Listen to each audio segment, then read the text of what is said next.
nakisanga koloba mbisi naboyi opesanga mikolo nyonso po mokolo yo kozala te ekoka kosalisanga nazali nanga couturier alanga nzembo na pembeni na ye pichi nzambe asala bato na se na mokili oyo ebongi tosala misala nasala wana kudete na mokili oyo ebongi tosala misala.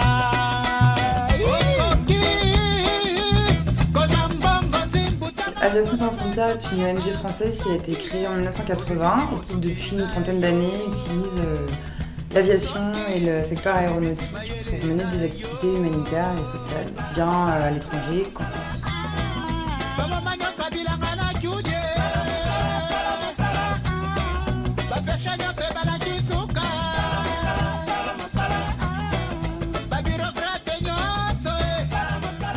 Depuis 2006, je suis le représentant d'Aviation Sans Frontières. Mon rôle consiste à organiser les missions, à planifier et à être en contact avec notre bailleur de fonds, qui est les Nations Unies, via leur mécanisme de fonctionnement qui est le Pool Fund.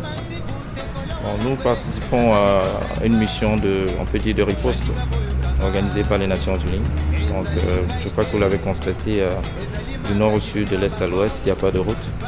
Et notre point d'action, c'est deux bases, Bandaka, Bunia. Pour connecter ces bases, différentes zones d'action, il n'y a pas de route, donc ce n'est qu'un avion qu'on peut faire ça, d'où notre présence en RDC. Donc nos bénéficiaires, c'est le personnel humanitaire d'abord, ce sont les agents des Nations Unies, OMS, UNICEF, les ONG internationales, MSF. Nous transportons aussi du fret humanitaire, ça peut être du matériel médical, ça peut être des médicaments, ça peut être aussi de l'eau, parce que quand nous allons, il n'y a pas d'eau. Donc on apporte de l'eau propre pour les populations vulnérables.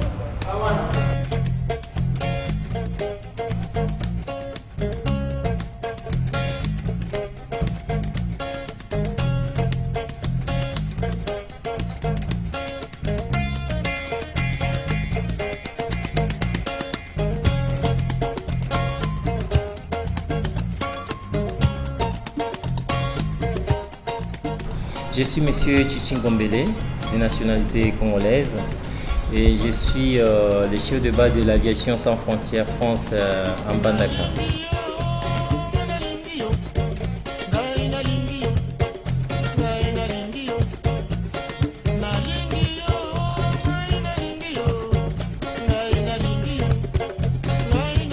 Et le chef de base, en fait, a la responsabilité de la gestion de la base, entre autres la gestion de vol, la gestion administrative et la gestion financière et logistique.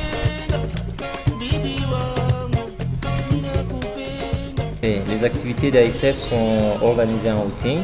Voilà, nous avons une cartographie ici qui explique un peu les routings par jour et les fréquences aussi sur chaque terrain.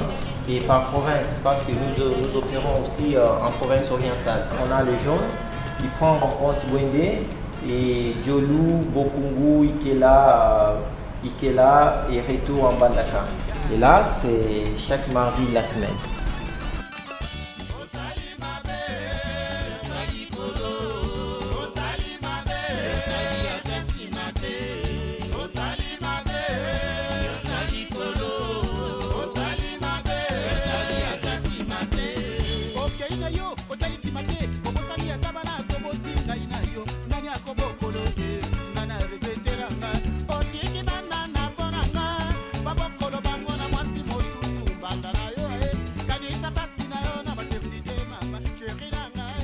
On a à peu près 25 pilotes bénévoles et dans ces 25, il y a à peu près une dizaine de retraités de compagnies aériennes majeures, on va dire Air Corsair ou d'autres, et puis Air France principalement. Et on a tous les autres jeunes pilotes à qui nous transférons en toute modestie de notre part, on donne le bâton, le relais, et on leur apporte nos connaissances et notre expérience.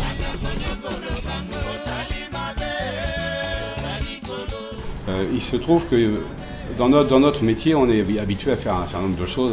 Il y a un certain moment, une certaine routine. Ici, les pilotes qui nous rejoignent sont très contents parce qu'on vole en Afrique, monomoteur, sur la forêt vierge, dans des conditions très très spéciales.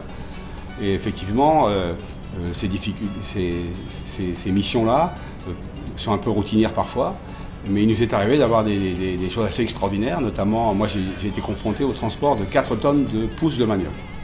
Et ces 4 tonnes de pousses de manioc, je me suis dit, mais pourquoi vais-je transporter ces 4 tonnes de pousses de manioc dans le nord du Congo?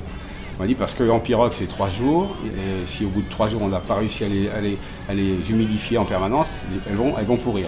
Donc effectivement en 3 heures, on a amené ces tonnes de manioc là-bas, et on nous a dit ce qui est intéressant, c'est que dans un an, vos 4 tonnes seront devenues 400 tonnes de manioc pour nourrir la population. Voilà, ça fait partie des choses relativement sympas et un peu anecdotiques.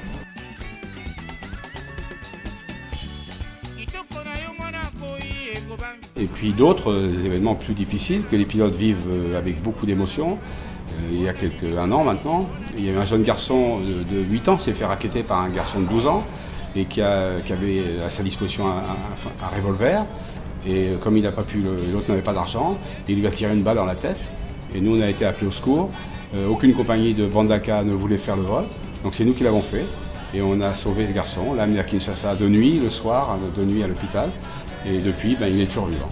Voilà, ça c'est des anecdotes intéressantes.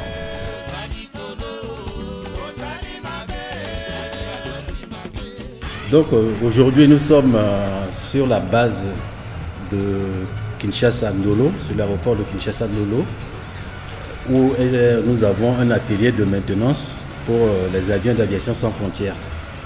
Et cet avion, c'est un des avions de la flotte d'aviation sans frontières.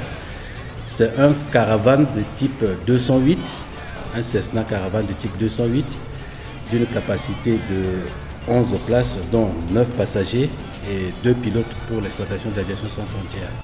Je précise que cet atelier, c'est un atelier agréé aux normes européennes et que les avions l'entretien qui s'effectue ici répond à certaines exigences européennes. Et l'atelier est surveillé par la Direction générale de l'aviation civile française. Donc c'est un atelier agréé Part 145. Une maintenance dure en moyenne 3 à 4 jours. Pour la maintenance d'aujourd'hui, elle dure 3 jours parce que c'est une maintenance assez souple. Mais pour une maintenance assez conséquente où il y a beaucoup de travaux, la maintenance peut durer 4 jours.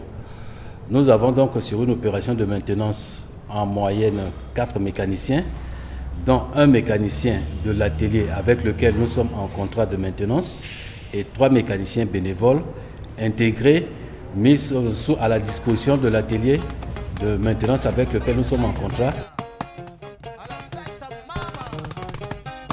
Et je précise que ces mécaniciens sont qualifiés, professionnels et titulaires de leur licence.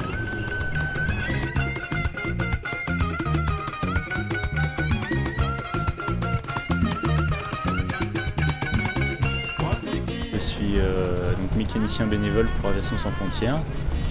Et donc c'est assez récent pour moi parce que ça fait 6 mois à peu près que j'ai intégré l'équipe de mécaniciens bénévoles et donc c'est ma 3e mission. Le rôle de mécanicien, donc, ça va être de maintenir la navigabilité des appareils, comme Aviation Sans Frontières a 2 appareils. On fait des maintenances d'à peu près 2-3 jours en fonction des items qu'on a à faire.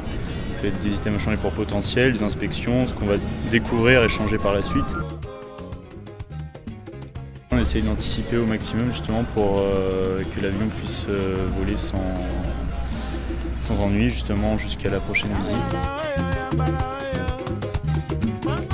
Donc je travaille sur des plus gros avions, donc du coup là c'est vraiment à taille humaine et ça nous permet nous, en tant que mécanicien de toucher vraiment à tous les systèmes de l'avion. Et puis la différence en fait, ce que j'aime vraiment chez ASF, c'est que travailler sur un petit avion comme ça, surtout dans une petite boîte, c'est que du coup on se sent vraiment impliqué parce que c'est notre avion, on n'est pas nombreux, on est 3 dessus. Et donc on voit arriver, on s'occupe de tout, on va sortir et puis on voit le mois prochain, la prochaine visite, il n'y a que 2 appareils donc, qui sont tout petits et pour travailler c'est bien plus sympa.